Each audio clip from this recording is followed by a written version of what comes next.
লাশটা শনাক্ত করার পরে ডিএনএ টেস্ট হয়েছে, পোস্টমর্টম রিপোর্ট হয়েছে।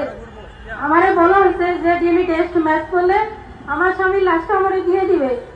কিন্তু এখন পর্যন্ত আজকে 1 বছর পার হয়ে গেল, 1 বছর 10 দিন হয়ে গেল, কিন্তু এখন পর্যন্ত আমার স্বামীর লাশটা আমি আমার নিজ এলাকায় নিয়ে দাফন করতে পারতেছি না। এই অনুমতিটার জন্য আমি কোর্ট থেকে করে আপনারা ডিসি স্যারের মানে এমন কোনো জায়গা সেক্টর বাদ নাই যে আমি যাই নাই, কিন্তু কেউ এখন পর্যন্ত আমার এই অনুমতিটা দিতেছে না, খালি সময় নিতেছে। সময় নিতে যাই যে 1 বছর পার হয়ে গেল, আমার স্বামীর লাশটুকু আমি এখন পর্যন্ত নিজ বাড়িতে নিয়ে যেতে পারি না। এই জন্য আমি ছোট বাচ্চারা নিয়ে দীর্ঘ 1 বছর ধরে দৌড়াদৌড়ি করতেছি। আমার বাচ্চাটা এখনো হাঁটতে পারে না, আমার কুলে থাকতে থাকতে।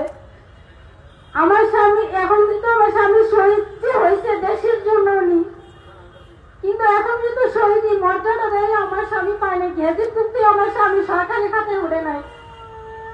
আমি কোনো আমার 2টা ছেলে, একটা ছেলের বয়স 11 বছর চলে, এটা 1.5 বছর।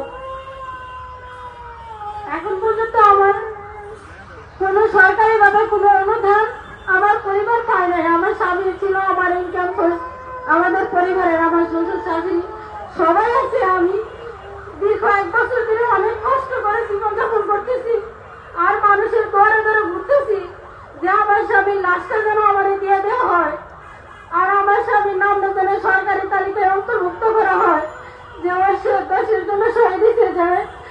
ও আমার সন্তানটা যেন পরিচয় দিতে পারে যে আমি একজন শহীদের সন্তান।